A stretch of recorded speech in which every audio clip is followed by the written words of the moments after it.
آپ کو سٹوری سناؤں گا ایک ایسے صحابی کی جس نے اپنی زندگی کو بدلا۔ میں آپ کو ایک ایسا انسیڈنس بتاؤں گا کہ جس کو سننے کے بعد شاید آپ سوچنے پر مجبور ہو جائیں کہ کیا ایسے بھی لوگ گزرے ہیں اس دنیا سے کچھ ایسے لوگ گئے ہیں جنہوں نے اپنی زندگیوں کا مشن اور ویژن اللہ کو بنایا، تو اللہ رب العزت نے بدلے میں ان کو یہ ریوارڈ دیا دنیاوی اعتبار سے کہ آج جب ان کا کوئی نام لیتا ہے نا تو ان کے ایمانوں میں اضافہ ہوتا ہے۔ خبیب بن عدی، نام یاد رکھنا، بڑے بڑے بڑے بڑے حسین صحابی ہے، بڑی برداشت والے صحابی ہے، ایمان لیول وہ آسمانوں کو جا کے چھوتا ہے اس صحابی کا۔ میں نے آپ کو جو جمع کیا ہے وہ عمیر کے لیے جمع کیا ہے، میں نے آپ کو جو جمع کیا ہے وہ خبیب بن عدی کے لیے جمع کیا ہے کہ میں ان دونوں کی سٹوریاں آپ کے سامنے رکھوں گا۔ آپ لوگ یہ سوچ رہے تھے کہ شاید علی بھائی اپنی کوئی داستان سنائے گا، ارے نہیں یار، میری کوئی داستان نہیں ہے، ٹھیک ہے؟ تو خبیب بن عدی ایک صحابی ہے، نبی صلی اللہ علیہ وآلہ وسلم پر ایمان لائے، اسلام قبول کیا۔ پہلے جیسے بھی ان کا بیک گراؤنڈ تھا، جیسے بھی ان کا لائف سٹائل چل رہا تھا، میں نے بہت ڈھونڈا لیکن مجھے صحیح پراپر الفاظ سے نہیں ملا، لیکن مجھے اتنا پتہ چلا کہ جب یہ اسلام لایا تو یہ چھپ چھپ کر رہتا تھا، کسی پر اپنا اسلام ظاہر نہیں کرتا تھا، اور اپنے گھر والوں سے اپنے اسلام کو چھپایا، اپنے محلے والوں سے اپنے اسلام کو چھپا چھپا کر اللہ کی عبادتیں کرتا تھا۔ ایک دن کیا ہوا، پکڑے گئے، پتہ چل گیا کہ یار یہ جو لڑکا ہے خبیب بن عدی، یہ تو اسلام لے آئے، یہ تو مسلمان ہو گئے، اس نے تو محمد کا کلمہ پڑھ لیا، اس نے تو اپنی زندگی کا کرائیٹیریا چینج کر لیا۔ جب بدر کی لڑائی ہوئی تو بدر کی لڑائی میں ظاہری سی بات ہے نان مسلمز کو شکست ہوئی، ہمارے صحابہ سے، ہمارے نبی سے مسلمانوں کی فتح ہوئی تھی، تو جس میں مسلمانوں کے ہاتھوں قریش کے بڑے بڑے سردار قتل بھی ہوئے تھے، تو قریش والوں میں مسلمانوں کے خلاف ایک بغض، ایک بدلہ لینے کا ایک جذبہ، اور وہ اس طاق میں رہتے تھے، اس کوشش میں رہتے تھے کہ کس طرح بس ہمیں کوئی مسلمان ملے اور ہم اس پر ظلم اٹھائیں، اس کو عبرت کا نشان بنائیں۔ تو اسی سرچنگ میں ان کو ملے، ان کے ہاتھ آئے خبیب بن عدی، ایک ان کو پکڑا گیا، اعلان کیا گیا قریش میں کہ آؤ اس کو عبرت کا نشان بنائیں گے۔ چنانچہ سارے قریش والوں کو اکٹھا کیا، جمع کیا گیا، جس میں بچے تھے، اور وہ تالیاں بجا رہے تھے کہ آج ایک مسلمان کو سزا دی جائے گی، ہم اپنے آنکھوں سے دیکھیں گے، ہمیں تھوڑا سا انٹرٹین ہوں گے۔ بڑے بڑے سردار خبیب بن عدی کو پکڑ کر میدان کی طرف لے جا رہے ہیں اور پراؤڈ فیل کر رہے ہیں کہ یار آج اس کا عبرتناک انجام ہم دیں گے تاکہ دوبارہ کوئی لوگ مسلمان ہونے کا سوچے بھی نہیں، محمد پر ایمان لانے کا کوئی سوچے بھی نہیں۔ خبیب بن عدی پکڑے گئے، اعلان ہوا سب اکٹھے ہو جاؤ، اس کو عبرت کا نشان بنانا ہے، اس کو ہم ایسی ظلم دیں گے، ایسی سزائیں دیں گے کہ اسے اپنے اسلام لانے پر گلٹ فیل ہوگا، اور یہ کہے گا کہ کاش میں اسلام نہ لاتا تو آج ان اذیتوں سے نہ گزرتا، کاش میں محمد کا کلمہ نہ پڑھتا تو آج مجھے یہ سزائیں نہ مل رہی ہوتی۔ قریش کے سردار یہ سوچ رہے ہیں اور خبیب بن عدی کو ایک میدان کی طرف لے کے جا رہے ہیں۔ کھجور کا ایک تنا یا کوئی بھی درخت کا ایک تنا زمین میں گاڑا گیا، خبیب بن عدی کو اس سے لٹکایا گیا، باندھا گیا۔ سارے بچے اکٹھے ہیں، دیکھ رہے ہیں، عورتیں اکٹھی ہیں، دیکھ رہی ہیں، جن کے غزوہ بدر میں جن کے سردار مرے، جن کی اولادیں مری، سب کے اندر غصے کی لہریں، شدید غصہ، اور وہ یہ کہہ رہے ہیں فقتلو فقتلو، ان کو مارو مارو، ان کو قتل کرو۔ ہائے ہائے ہائے ہائے، سوچو، امیجن کرو، تمہارے 100 دشمن تم پہ ٹوٹ پڑتے ہیں، نہ تمہارے گھر والوں کو پتہ ہوتا ہے، نہ تمہارے دوستوں کو پتہ ہوتا ہے، نہ تمہارے ریلیٹیوز کو پتہ ہوتا ہے، نہ تمہارے نیبرز کو پتہ ہوتا ہے، چپ چاپ آتے ہیں 100 بندے، تمہیں اٹھا لے کے جاتے ہیں اکیلا تنہا۔ ان 100 بندوں کے درمیان تمہاری کیا کنڈیشن ہوگی یار؟ جبکہ تو جانتا ہے کہ یہ میرے جانی دشمن ہے، کہ میرے ساتھ کچھ بھی کر سکتے ہیں، تیرے خوف کا کیا عالم ہوگا، تیرا دل کتنا ڈر رہا ہوگا، تو کتنا رو رہا ہوگا اگر تیرے ساتھ کوئی ایسا معاملہ آ جائے۔ لیکن یہ اکیلے جا رہے ہیں دشمنوں کے میدان میں، سامنے دشمن کھڑے ہیں، کوئی ایک بھی ایسا بندہ نہیں ہے جو ان کو یہ کہہ سکے کہ اس پر ترس کھاؤ، رحم کھاؤ۔ ہر بندہ، چھوٹا بڑا، عورت مرد، جوان بوڑھا، قتل کرو، قتل کرو، مسلمان ہے قتل کرو۔ چاچا سردار خبیب بن عادی کے پاس آتے ہیں۔ یہ باتیں ذرا دل سے سننے کی باتیں ہیں صاحب، اوپر سے سننے کی باتیں نہیں ہے، یہ کسی قصے کہانیوں کی باتیں نہیں ہے، یہ کوئی پرنس چارلس کی کہانیاں نہیں ہے۔ اس سے اگر تم لوگ متاثر ہوگے تو جا کے اللہ کے قریب ہو جاؤ گے۔ اگر ان قصوں کو تم دل کی آنکھوں سے سنو، دل کی آنکھوں سے دیکھو، دل کے کانوں سے سنو، تو ٹرسٹ میں تمہارے دل ایمان کی لہروں کو فیل کریں گے۔ یار کوئی اپنی جان کی بازی ہار رہا ہے اسلام کے لیے، اس دولت کے لیے کہ اس دولت کو ہم لفٹ ہی نہیں کروا رہے، اس اللہ کے لیے کہ جس اللہ کو ہم بھول گئے، اس نبی کے لیے کہ جس نبی کا کلمہ ہم نے پڑھ کے بھول گیا، اس کی سیرت، اس کی صورت سب ہمیں دھندلی دھندلی دکھائی دیتی ہے، کوئی انٹرسٹ ہی نہیں دا لائف آف محمد صلی اللہ علیہ وآلہ وسلم میں۔ ہمیں کوئی شخص گیا ان کے لیے، اب دیکھو سنو کہ وہ کیا کہتا ہے۔ قریش کے سردار ان کے پاس آتے ہیں، ان سے کہتے ہیں کہ خبیب کیا تو اس بات کو پسند کرتا ہے کہ تیری جگہ یا محمد ہوتے؟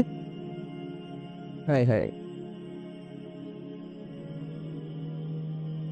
مطلب تو کیا یہ سوچ، کیا تمہارے دل میں ایسا خیال آتا ہے کہ کاش میں محمد پر ایمان نہ لاتا، کاش میں اسلام نہ پڑھتا، اسلام کا کلمہ نہ پڑھتا، تو جس کی وجہ سے میں ان لوگوں میں نہ ہوتا، جس کی وجہ سے یہ لوگ مجھ پر ظلم نہ کرتے، جس کی وجہ سے اب یہ جو قتل کے ارادے ہیں ان کے یہ نہ ہوتے، اور تیری جگہ یہاں محمد ہوتے خود قربان جاؤ۔ محمد کہتے ہیں، وہ خبیب کہتے ہیں کہ ارے بدبختو، میں تو اس بات کو بھی پسند نہیں کروں گا اپنے لیے کہ میں گھر میں ریلیکس ہو کے بیٹھا رہوں، میں گھر میں اپنی زندگی کو ویل سیٹلڈ ہو کے گزارتا رہوں، اور میری محمد کو ایک ذرا سی تکلیف بھی ہو اور وہ تکلیف میں ہو وہاں پہ۔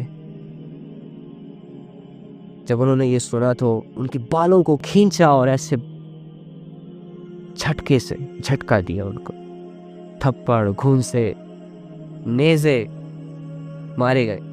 لاسٹ وش، آخری خواہش کیا ہے خبیب تمہاری؟ 2 رکعت نماز پڑھنی، مجھے 2 رکعت نماز پڑھنے دو۔ سب ہنسنے لگے کہ ٹھیک ہے پڑھ لو 2 رکعت نماز۔ خبیب کے ہاتھ کھولے گئے، قبلے کی طرف منہ ہوا، اللہ کے سامنے کھڑے ہوئے اور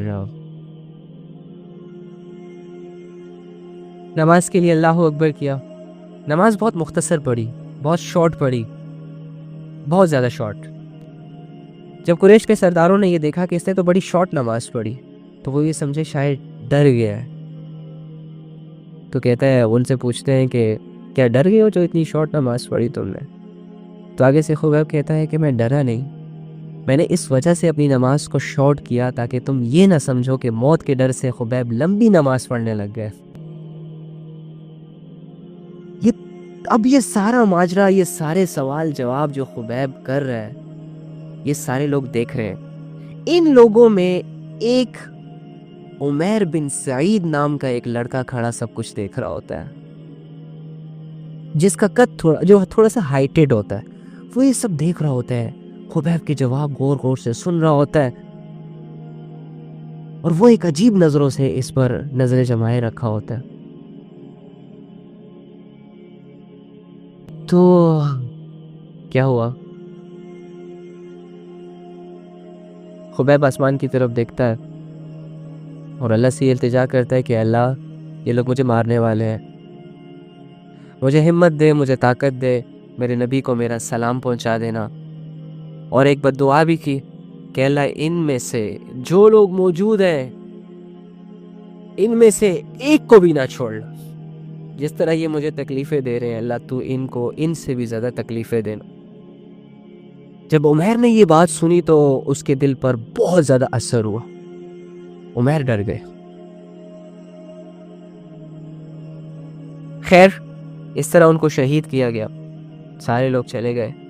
عمیر بھی واپس اپنے گھر آیا, لیٹ گیا, سوچ رہا تھا. خبیب کا چہرہ سامنے آ رہا تھا. خبیب کی تکلیفیں سامنے تھی کہ لوگ اسے نوچ رہے تھے, لوگ نیزے سے اس کے زندہ جسم کو کاٹ رہے تھے, اور وہ اللہ کی اور اللہ کے نبی صلی اللہ علیہ وآلہ وسلم کی تعریف کر رہے تھے. تو عمیر پر اس بات کا بڑا اثر ہوا. عمیر جب رات کو سوئے, خبیب رضی اللہ تعالیٰ عنہ ان کے خواب میں آئے.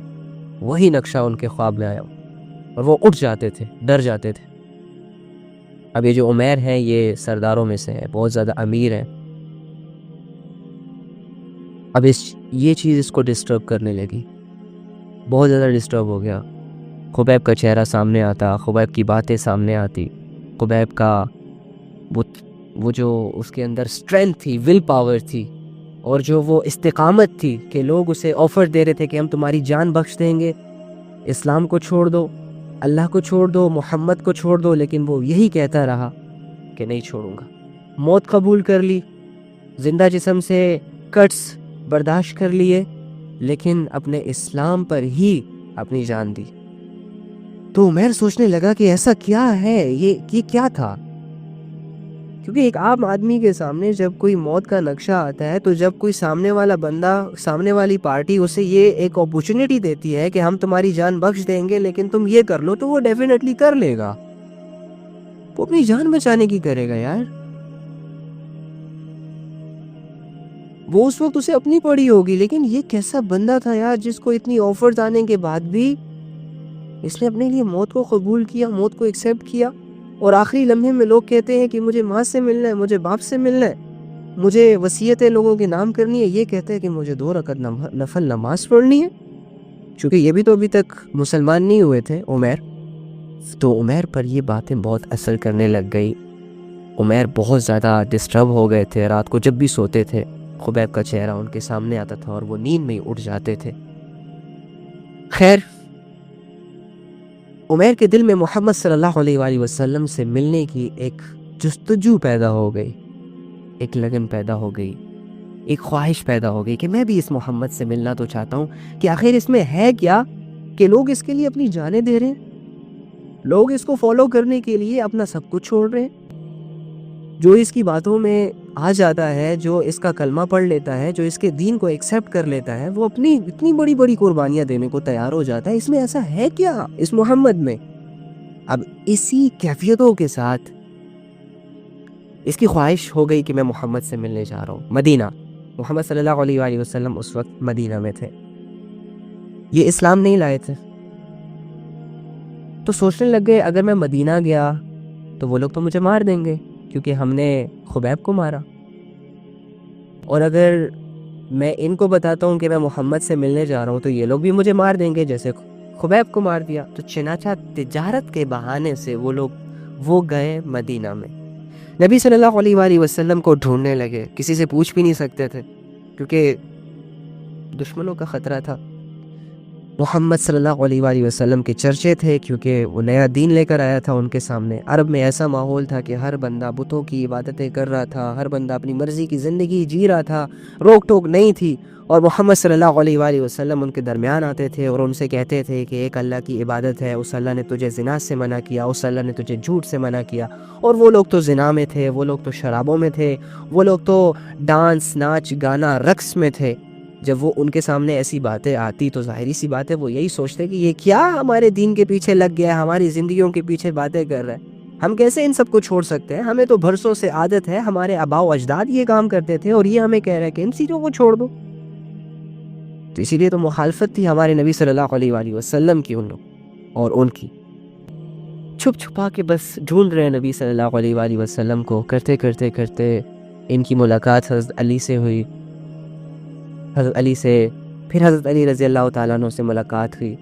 تو حضرت علی رضی اللہ تعالیٰ عنہ پھر ان کو حضور کی خدمت میں لے گئے، حضور صلی اللہ علیہ وسلم سے ان کی ڈیبیٹ ہوئی، باتیں ہوئیں، اور انہوں نے کہا کہ عادی کے ساتھ قصہ بیان کیا کہ مجھے اس طرح ڈسٹربنس ہوتی ہے، میرے سامنے خبیب کا چہرہ آتا ہے، مجھے یہ چیز پریشان کرتی ہے، ایسا کیا ہے آپ کے اندر، آپ کے صحابہ کے اندر کہ یہ لوگ اتنے پاورفل ہو جاتے ہیں، یہ لوگ کمپرومائز نہیں کر رہے ہوتے، یہ دنیا کے معاملے میں بالکل ہی بے خبر ہے، بالکل ہی بے پرواہ ہے، اور غیب کی باتوں پر یہ لوگ ایمان لے آئے ہیں، جس چیز کو انہوں نے دیکھا ہی نہیں، سمجھا ہی نہیں، اس چیزوں کے لیے اپنی یہ جانیں دے رہے ہیں۔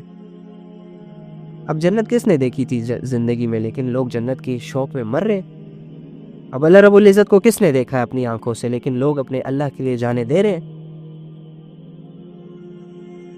تو ظاہری سی بات ہے یہ کچھ ہوتا ہے نا، کچھ اندر کی سوچ ہوتی ہے تو انسان اس قابل بنتا ہے نا۔ میں اور آپ کیوں نہیں دیتے؟ میرے اور آپ کے سامنے تو جب اللہ کے لیے جان دینے کی بات آتی ہے تو آکورڈ سا فیل ہوتا ہے کہ اللہ کے لیے جان دینا۔